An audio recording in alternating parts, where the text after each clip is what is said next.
Huwag kang magpatawad para gumaling ka. Kasi may mga aral na paulit-ulit na sinasabi sa atin, magpatawad ka para gumaling ka. Pero paano ka gagaling kung nandyan pa rin ang taong paulit-ulit kang sinasaktan?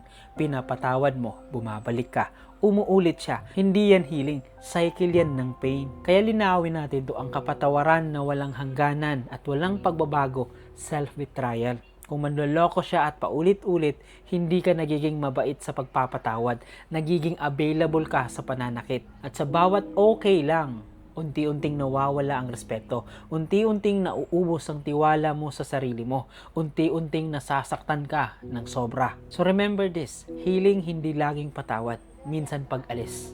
Ulitin ko, healing hindi laging patawad, minsan pag-alis. Hindi mo kailangang patawarin ang taong ayaw tumigil manakit.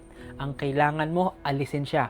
Putulin ang access, isara ang pinto. Dahil ang sugat, hindi gagaling habang paulit-ulit na binubuksan. So minsan, hindi ka talaga gagaling sa pagpapatawad ng paulit-ulit na mananakit. Gagaling ka sa pag-alis. Kaya kung may isang desisyon na tunay na magliligtas sa iyo, yun ay ang piliing protektahan ng sarili mo.